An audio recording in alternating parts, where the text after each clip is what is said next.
Yeah, so I just told you about me proposing to Tasia at Date with Destiny, and I couldn't remember the name of the song.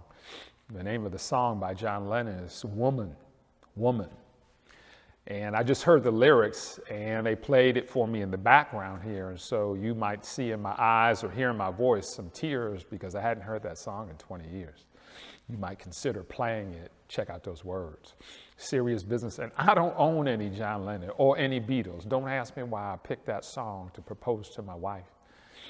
But it's got a special place. So let me try to pick up a little bit of my story. So Tasia and I get married in Las Vegas in 2002. But it's a tough time for me. Think about it, y'all.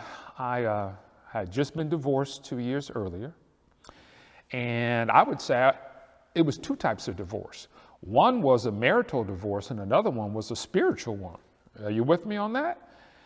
And the trifecta, I got downsized about this time.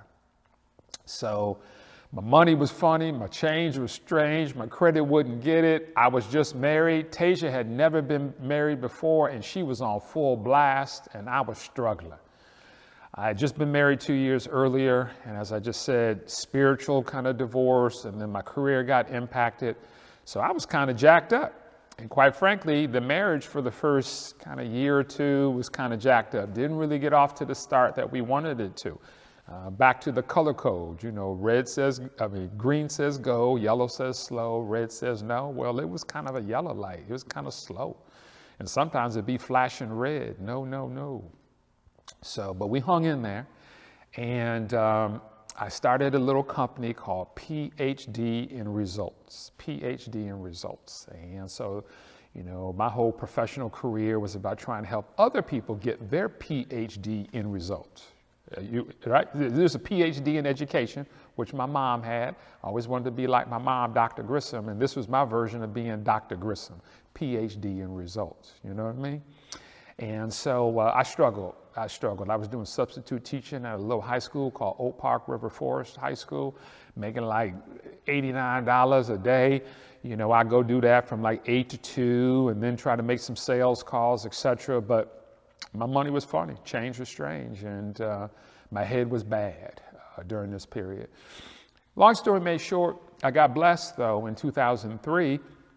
And I found a company called Spin Selling, S-P-I-N. Now that ain't gonna mean nothing to you, but the point is that particular company targeted Fortune 500 type companies, a Google, an IBM, an ExxonMobil, Eli Lilly, Africa, Asia.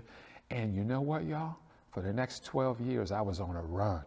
I was inside these companies. Google again, for instance. I mean, when I say I was inside, I don't mean like I went in for an hour.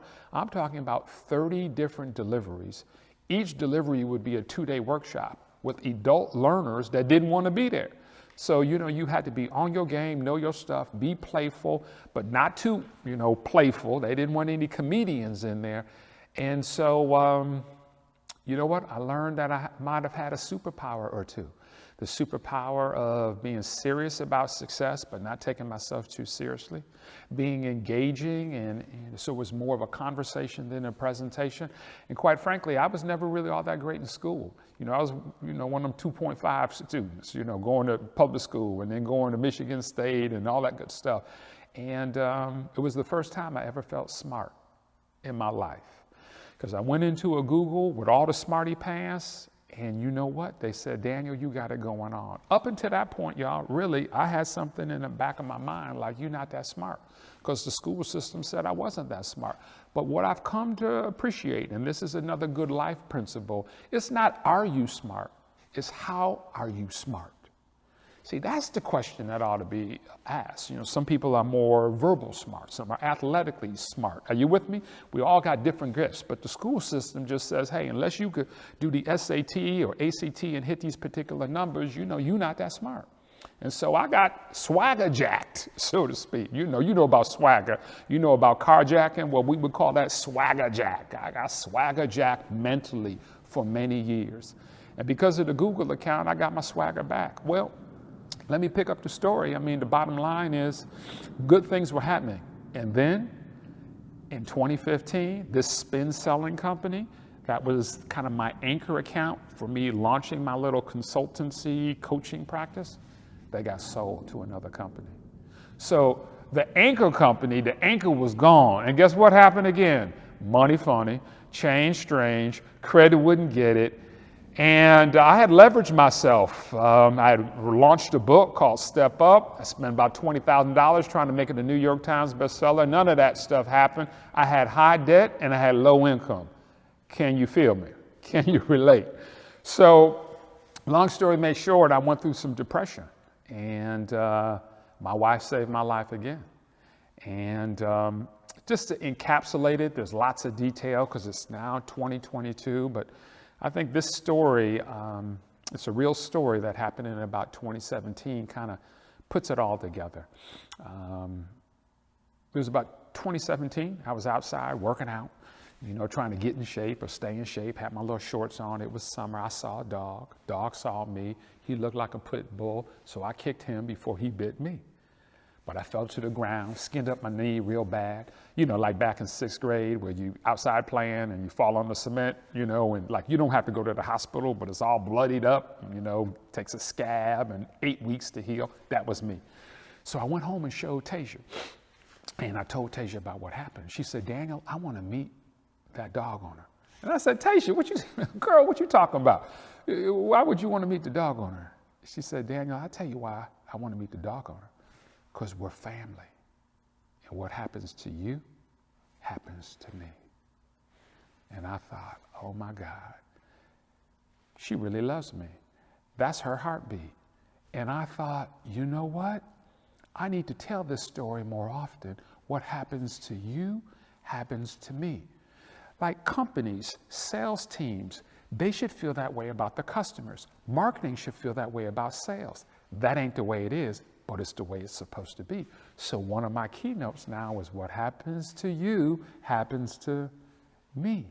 And I think that that's a spiritual principle. I think, God above says what happens to you happens to me.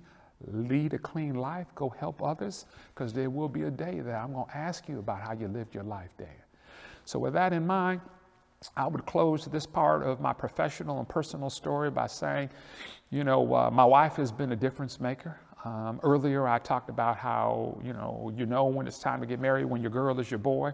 And let me unpack that just a little bit more. And what I mean by that is, when it's your boy, you like your boy. You love your boy. But see, I've discovered that love will get you married, but like will keep you married. Like is the WD-40 of the relationship, so to speak. You got to squirt it around and to make everything do what it got to do. You know what I mean? So, first time, bottom line, you got to have both like and love, and sometimes like is more powerful than love. Can I get an amen? Hey, when your girl is your boy, or when your man is your girl, that's when you're in proper position to have a successful relationship and a successful marriage. And so I just wanted to share these things. These are my life lessons. This is my story. I'm Daniel Grissom. I'm the owner and the founder of a company called Deal Closer Coaching. And what we try to do is help salespeople, sales team, close deals faster. And so the way we do that, is by teaching a mindset of what happens to you happens to me.